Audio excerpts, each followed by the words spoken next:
Bonsoir, bienvenue. J'espère que vous avez passé une agréable journée en compagnie de notre Dieu. Nous continuons notre lecture dans notre livre « La vérité sur les anges » de Ellen G. White. Notre chapitre 10, les anges de l'époque des Juges au début du royaume.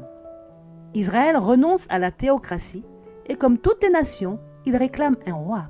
Et par ce choix, il rejette le Dieu des cieux. Mais l'amour de notre Dieu est tellement immense qu'il continue malgré tout à envoyer ses anges pour assurer la survie de son peuple. Sans plus tarder, commençons. Saül et Jonathan. Dieu avait suscité Samuel pour juge en Israël.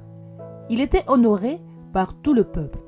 Dieu devait être reconnu comme leur grand chef, mais il désignait leurs dirigeants, les imprégnant de son esprit et leur communiquait sa volonté par l'intermédiaire de ses anges. À cause du péché de Saül dans son offrande présomptueuse, le Seigneur ne lui accorda pas l'honneur de vaincre les Philistins. Jonathan, le fils du roi, un homme qui craignait le Seigneur, a été choisi comme instrument pour délivrer Israël. Des anges du ciel protégèrent Jonathan et ses compagnons. Des anges combattirent à leur côté et les Philistins tombèrent devant eux. Les anges de Dieu ont combattu aux côtés de Jonathan et les Philistins sont tombés autour de lui. Une grande crainte s'empare de l'armée des Philistins dans les champs et dans la garnison. La terre tremblait sous eux, comme si une grande multitude avec des cavaliers et des chars était sur le sol, prêts à combattre. Jonathan et son porteur d'armure, et même l'armée philistine, savaient que le Seigneur agissait pour délivrer les Hébreux. Les premières années de David. Samuel ne vient plus voir Saül avec des instructions de Dieu. Le Seigneur ne pouvait pas l'employer pour mener à bien ses projets, mais il envoya Samuel à la maison de Jessé pour oindre David qu'il avait choisi pour diriger à la place de Saül qu'il avait rejeté. Comme les fils de Jessé passaient devant Samuel, il aurait choisi Eliab, qui était de haute stature et d'apparence digne, mais l'ange de Dieu se tenait près de lui pour le guider dans cette décision.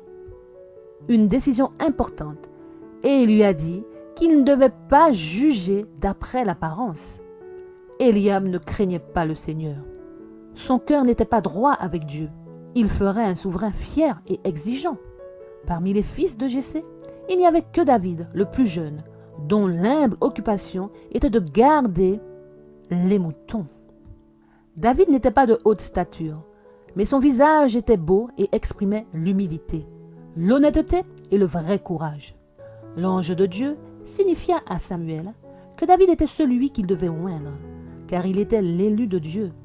Dès lors, l'Éternel donna à David un cœur prudent et compréhensif. Le frère aîné de David, Eliab, était jaloux de David, car il était honoré avant lui. Il méprisait David et le considérait comme inférieur à lui-même. Il l'accusa devant les autres de s'être enfui à l'insu de son père pour aller voir la bataille. David repousse cette accusation injuste et dit « Qu'ai-je fait?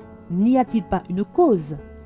David ne prend pas soin d'expliquer à son frère qu'il était venu au secours d'Israël, que Dieu l'avait envoyé pour tuer Goliath.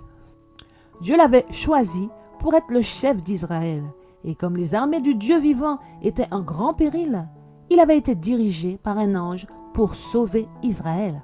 Saül rencontre un ange. Saül laissait ses impulsions contrôler son jugement, jusqu'à ce qu'il soit plongé dans la fureur de la passion. Il avait des paroxysmes de rage et de folie, où il était prêt à ôter la vie à quiconque oserait s'opposer à lui.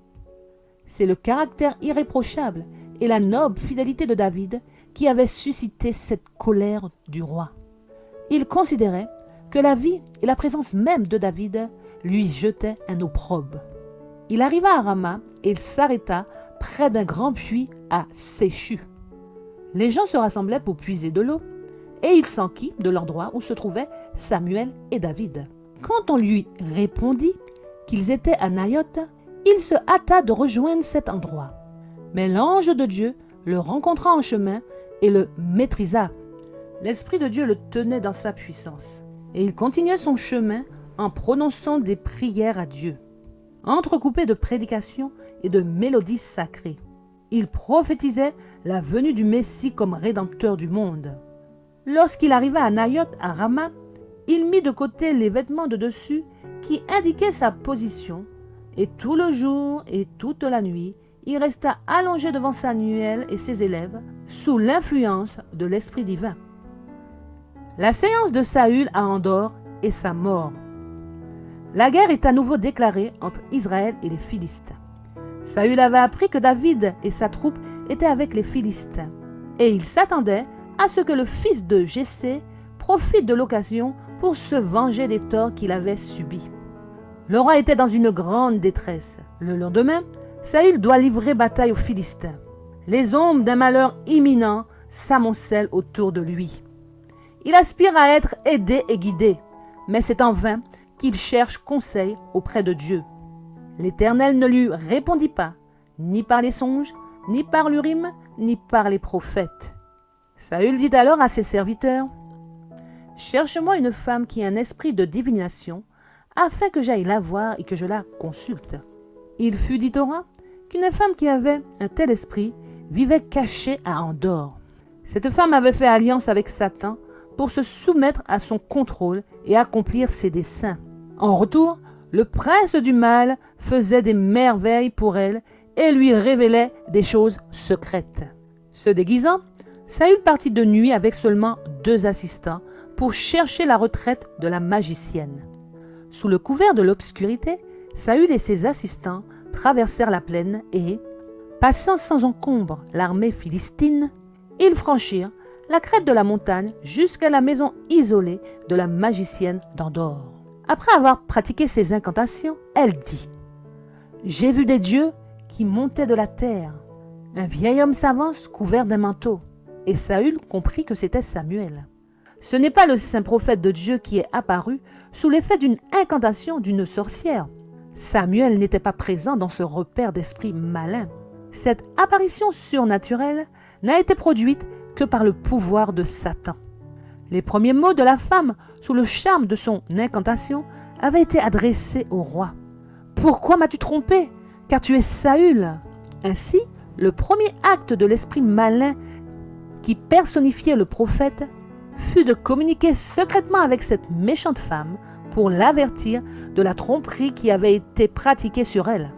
Le message adressé à Saül par le prétendu prophète était le suivant. « Pourquoi m'as-tu troublé pour me faire monter ?» Saül répondit, « Je suis dans une grande détresse, car les Philistins me font la guerre, et Dieu s'est éloigné de moi. Il ne me répond plus, ni par les prophètes, ni par des songes.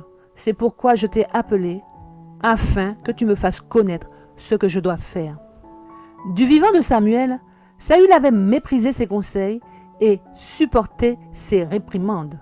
Mais maintenant, à l'heure de sa détresse et de sa calamité, il sentait que les conseils du prophète étaient son seul espoir. Et pour communiquer avec l'ambassadeur du ciel, il avait vainement recours au messager de l'enfer. Saül s'était mis entièrement sous le pouvoir de Satan. Et maintenant, celui dont le seul plaisir est de causer la misère et la destruction, profita de son avantage pour causer la ruine du malheureux roi.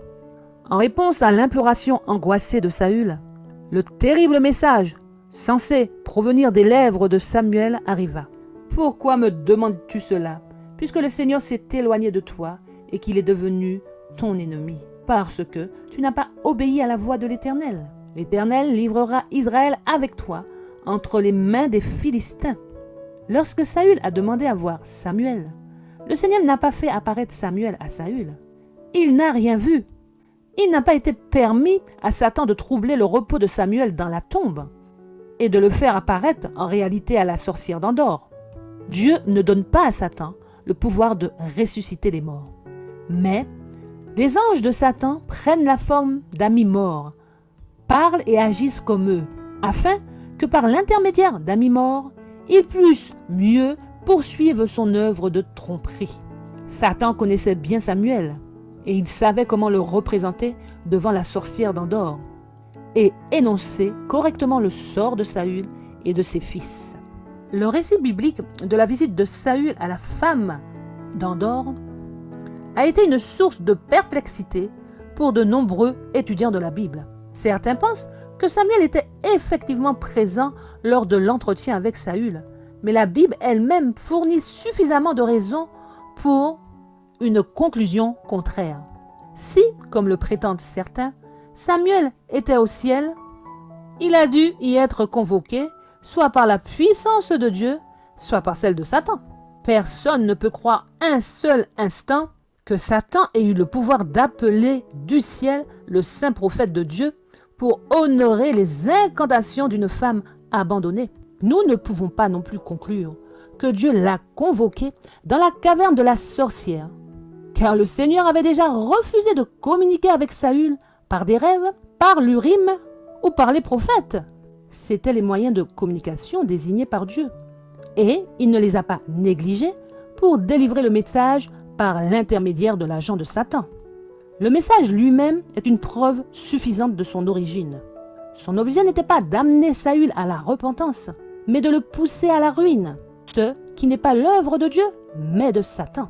De plus, le fait que Saül ait consulté une magicienne est cité dans l'Écriture comme l'une des raisons pour lesquelles il a été rejeté par Dieu et abandonné à sa destruction. Saül mourut à cause de la transgression qu'il avait commise contre l'Éternel, contre la parole de l'Éternel qu'il n'avait pas gardée, et aussi pour avoir demandé conseil à quelqu'un qui avait un esprit de divination, afin de l'interroger. Et il n'interrogea pas l'Éternel. C'est pourquoi il le fit mourir et remit le royaume à David, fils de Jessé. Amen. Ainsi s'achève notre chapitre.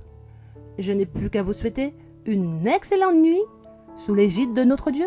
Pensez à prier, réclamer les anges afin de vous sentir protégés. Que Dieu vous garde et vous bénisse. À très bientôt si Dieu veut. N'oubliez pas de liker, de vous abonner. Soyez bénis.